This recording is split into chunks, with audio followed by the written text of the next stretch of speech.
Mobile numerology used in Prashna, a new technique developed by a very famous astrologer Naveen Chitlangia. Sir, a warm welcome to you on our channel. सभी को नमस्कार, सभी viewers को नमस्कार। नमस्कार all viewers. ये हमारा new webinar होने वाला है next month. Many people were very curious कि सर क्या सिखाने वाले हैं, what is the technique. Many of you were confused कि whether it is a numerology session. So no, it is not a numerology session, it is a prashna session, just using a little bit of numerology and how to go about it. Sir, sir is into astrology from 18 years. Sir, थोड़ा अपने बारे में बताइए दर्शकों को। मेरा नाम नवीन चितलांगिया है। मैं कोलकाता से बिलोंग करता हूँ। पिछले 18 साल से ज्योतिष में जुड़ा हुआ हूँ और शुरुआती दौर में मैंने वैदिक एस्ट्रोलॉजी सीखा था। फिर मैं 2007 में केपी में आया और केपी में प्रैक्टिस करते करते हमने अपने एक नया थ्योरी भी डेवलप किया है। जी लेकिन कई बार केपी में हमें असुविधा होती थी कि लोग कुछ ऐसा नया प्रश्न पूछते थे जिसके लिए हमारे पास रूलिंग नहीं होती थी, हमारे पास लॉजिक्स नहीं होते थे। तो इस चीज़ को ध्यान रखते हुए मैंने एक टूल डेवलप किया है जिसका नाम है mobile numerology predictive technique. Okay. मतलब प्रश्न के समय में जब लोग हमसे प्रश्न करते हैं और उनका इंस्टेंट आंसर देना होता है, तो बेसिकली अगर आप जानते होंगे, केपी के बारे में पढ़े होंगे, केपी इटसेल्फ अ नाड़ी विद्या, ध्रुव नाड़ी से इंस्पायर्ड है। तो केपी भी नाड़ी से ही निकल के आया है। केपी न्यू डिफरेंट नहीं है, जी लोग इसको समझते नहीं हैं। तो बेसिकली मैंने वैदिक प्लस केपी के जो रूलिंग्स है प्लस नाड़ी की जो टेक्निक्स है, जो योग है, इन तीनों का एक पैचअप करके मैंने एक इंस्टेंट प्रेडिक्टिव टेक्नोलॉजी बनाया है जिसको हम बोलते हैं मोबाइल न्यूमरोलॉजी प्रेडिक्टिव टेक्निक। इसमें हम क्या करते हैं, जब भी हमारे पास प्रश्न आता है या लोग हमसे कभी डिस्कस कर रहे होते हैं, हमारे मन में अर्ज आती है या सामने वाला अर्ज करके प्रश्न पूछता है, तो बेस्ड ऑन द टाइमिंग उसके हिसाब से हम एक न्यूमेरिक रूलिंग प्लैनेट निकालते हैं और साथ ही साथ उन ग्रहों का कॉम्बिनेशन देखते हैं। It is not only the numerology technique, इसमें बेसिकली वैदिक प्लस नाड़ी प्लस केपी तीनों का ही पंच है। तो इसको करके हम 2 से 5 मिनट में आंसर दे सकते हैं, बशर्ते हमको नॉलेज होना चाहिए गोचर का। आज गोचर में कहाँ पर कौन से ग्रह चल रहे हैं, उनका प्लेसमेंट कौन सी राशि में है, वो आपको नॉलेज होना चाहिए। सर, तो और जो हम लोग पढ़ते हैं एस्ट्रोलॉजर्स, उनको तो ये नॉलेज तो होता ही है हर टाइम हम्म, तो बस उनके ट्रांजिट कर लिए रहे हो। उनको हम यहाँ पे 3 चीज को लेके काम करते हैं। जैसे एक भाव का संबंध देखते हैं, स्ट्रेंथ ऑफ द भावा, करेक्ट। और उसी तरह हमारे जो न्यूमेरिक रूलिंग प्लैनेट आते हैं उन प्लानिटरी कॉम्बिनेशन हम कारकत्व के हिसाब से देखते हैं। और तीसरा है जो हमारे Lord of the active house है, जो हमारे राइजिंग हाउस है एट द टाइम ऑफ प्रश्न, लग्न किसका आया, मून का प्लेसमेंट कहाँ है, जी वो जिस राशि में गए उसके जो लॉर्ड्स है जिसको हम लोग भावेश बोलते हैं, उनके प्लेसमेंट से हम देखते हैं। बेसिकली ये 3 प्रिंसिपल भी हम लोग देखते हैं। अगर यहाँ से हमको जवाब मिल जाता है तो वेल एंड गुड, हम यहीं से आंसर दे देते हैं। अगर यहाँ से हमको थोड़ा कंफ्यूजिंग होता है तो फिर हम थोड़ा सा आगे बढ़ते हैं। आगे बढ़ के हम देखते हैं होरा लॉर्ड के आया, आज मून किसके स्टार में गोचर कर रहा है, जी। हमारी रूलिंग प्लैनेट का प्रेजेंट सिनेरियो में कौन से ग्रह से संबंध बैठ रहा है। करेक्ट। तो ओवरऑल हम बेसिकली 3 चीज़ों को, वैदिक के जो कॉम्बिनेशन है हाउसेस के, और ग्रहों के जो कॉम्बिनेशन है नाड़ी के, और एक्टिव हाउस के जो कॉम्बिनेशन है केपी के रूलिंग्स के, इन तीनों को पंच करके हम एक इंस्टेंट आंसर देते हैं। एग्जाम्पल में मैं आप ही से लेना चाहूँगा, अगर आपकी कोई ऐसी क्वेरी है तो आप मेरे से भी पूछ सकते हैं। तो उसको कैसे जज करते हैं मैं आपको बताता हूँ।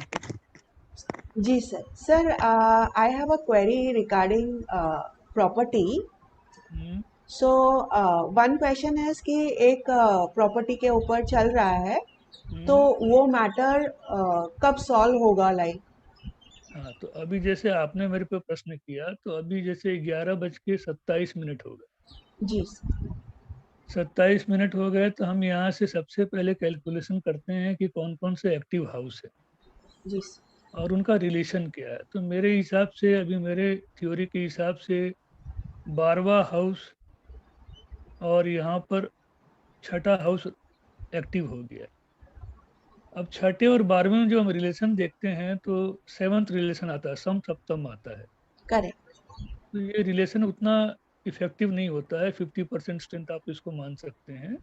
अच्छा। और सिंस छठा और 12वां आया, अब हम रूलिंग के हिसाब से देखते हैं। तो छठा हाउस क्या होता है, लोन का होता है, डिप्ट्स का होता है। और 12वें हाउस आपके एक्सपेंस का होता है। छठा हाउस लिटिगेशन का भी आता है। तो अगर प्रॉपर्टी का मामला है, तो यहाँ पे छठे और 12वें हाउस क्या शो कर रहे हैं कि आपके लिटिगेशन मैटर में आपके पैसे खर्च होने दिख रहे हैं, क्योंकि छठा और 12वां हाउस एक्टिव है। अब हम आगे जब जाते हैं 11:27 पे, तो हमको रूलिंग प्लैनेट मिलते हैं मून, अगेन मून मिलता है, केतु मिलता है और मार्स मिलता है। ये चार का हम फिर कॉम्बिनेशन देखेंगे, जिसको हम लोग बोलते हैं सोर्स, नेचर और रिजल्ट प्लैनेट। यहाँ पे हमारा रिजल्ट प्लैनेट मार्स आया है।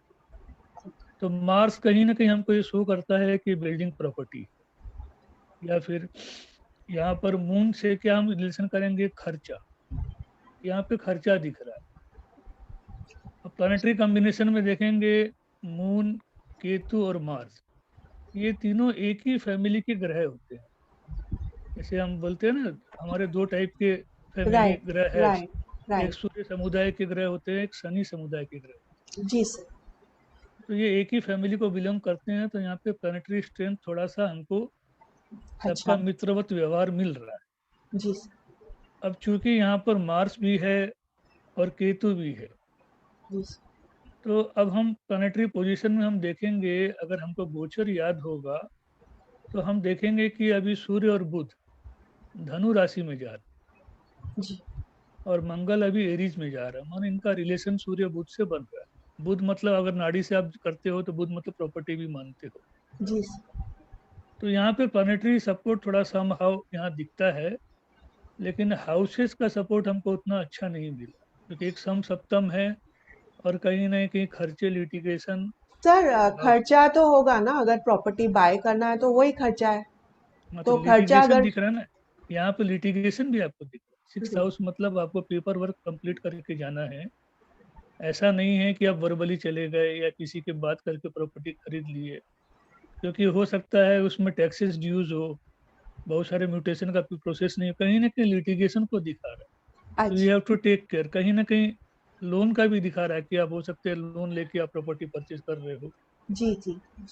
अब जैसे ही छठा और 12वां जब हाउस को हम बोलते हैं, इसके एक्टिव हाउस के जो लॉर्ड्स है, ठीक है, तो ये आते हैं एज पर कालपुरुषा। छठा हाउस का लॉर्ड आता है, सिक्स साइन का लॉर्ड आता है आपका मरकरी, और 12th का आता है जुपिटर। तो मरकरी जुपिटर में सम संबंध है, करेक्ट। बहुत अच्छा भी नहीं, बहुत बुरा भी। तो ओवरऑल यहाँ पे प्लानिटरी सपोर्ट मेरे को बहुत अच्छा मिल रहा है। प्लानिटरी सपोर्ट है, लेकिन हाउसेस का सपोर्ट उतना स्ट्रेंथफुल नहीं है। ओके। तो हम यहाँ पर फिर पंच करके क्या बोलते हैं कि जो आशीर्वाद का कारक ग्रह गुरु होता है, गुरु, जी। वो गुरु का संबंध जब आएगा, मंगल से जुड़ेगा या बुध से जुड़ेगा, या हमारे जो न्यूमरिक प्लैनेट, जो एंड प्लैनेट आया हमारा मार्स आया, हम्म, वो मार्स से जुड़ेगा, जी। तब आपके प्रॉपर्टी लेने की संभावना पूरी बनेगी।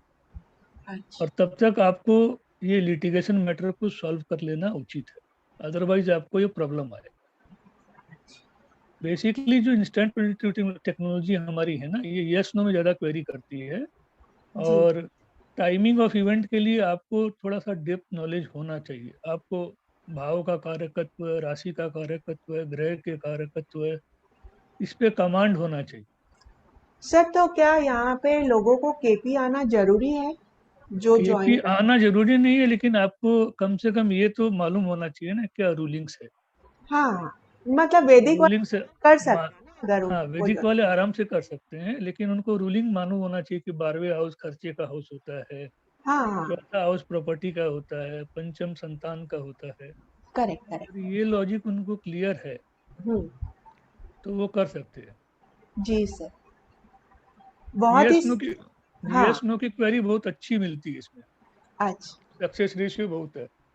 बस ओके। इस थ्योरी में कंडीशन यही है कि आप सेल्फ क्वेरी नहीं ले सकते, आपके पास क्वेरी आनी चाहिए। अच्छा। सामने वाला का अर्ज होना चाहिए और आपका भी अर्ज होना चाहिए। ओके। जैसे हम और आप डिस्कस कर रहे हैं, जी। आपने क्वेरी नहीं करी, आपने मेरे सामने एक प्रॉब्लम बोल दिया कि मेरा ये प्रॉब्लम चल रहा है, और मेरे को कहीं ना कहीं अर्ज आ गया कि चलिए मैं देखता हूँ।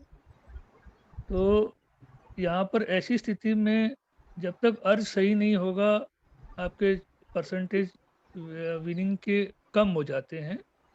तो अर्ज बहुत जरूरी है, अर्ज जेन्युइन होनी चाहिए। जी सर, वो तो।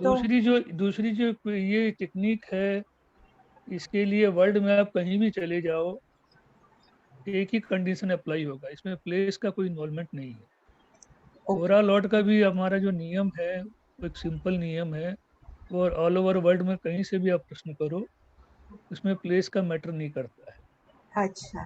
तीसरी जो चीज़ है कि आप रास्ते में जा रहे हो, आप बाजार में हो, आप ट्रेन में हो या बस में हो, आपके कोई क्लाइंट आ गए, जो अच्छे क्लाइंट है उनको जवाब देना ज़रूरी है, जी सर। वो कहीं फंसे हुए हैं, तो आप इस टेक्निक का यूज कर सकते हैं।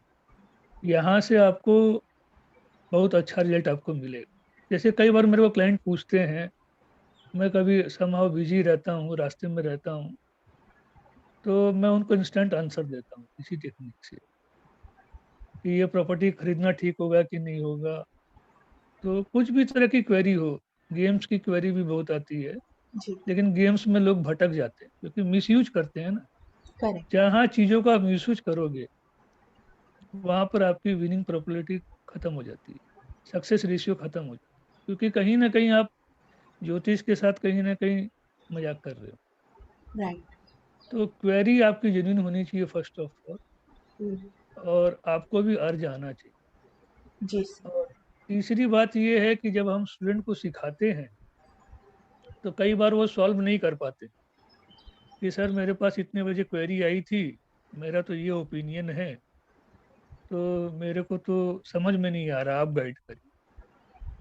तो यहाँ पर थोड़ा सा हमारा टाइमिंग चेंज हो जाता है, क्योंकि जैसे ही आप गाइड नहीं कर पा रहे लोगों को, आपको डाउट है, तो सेम क्वेरी मेरे पास जब आएगी या मेरे मोबाइल में जो टाइमिंग होगा, मैं उस टाइम को पिक करूँ। बेसिकली मेरे पास क्वेरी कब आ रही है, करेक्ट। वो मेन इंपॉर्टेंट है। आपने भले क्वेरी 11 बजे सॉल्व कर ली हो, 12 बजे सॉल्व कर ली हो, वो डज नॉट मैटर है। अगर आप उसमें रिजल्ट नहीं ला पा रहे हो जी। और आपने फर्दर असिस्टेंस के लिए मेरे से आप पूछ रहे हो, तो आप जब मेरे से क्वेरी कर रहे हो, तो मैं उसी टाइमिंग को लेके चल। जी सर, बहुत ही बढ़िया टेक्निक है आपकी। आपके मैंने देखे हैं बहुत सारे पोस्ट एंड एवरीथिंग। आपके हम्म, बहुत सारे स्टूडेंट्स भी हमारे कॉमन स्टूडेंट्स हैं। तो जी। a wonderful technique. People, please do join this webinar. It's a one-day webinar, and the full technique will be taught to you. Sir will teach everything regarding this technique, and it is his own, you can say, findings and research into this technique, which no one other does. So, thank you, sir. Thank you very much. Thank you, thank you.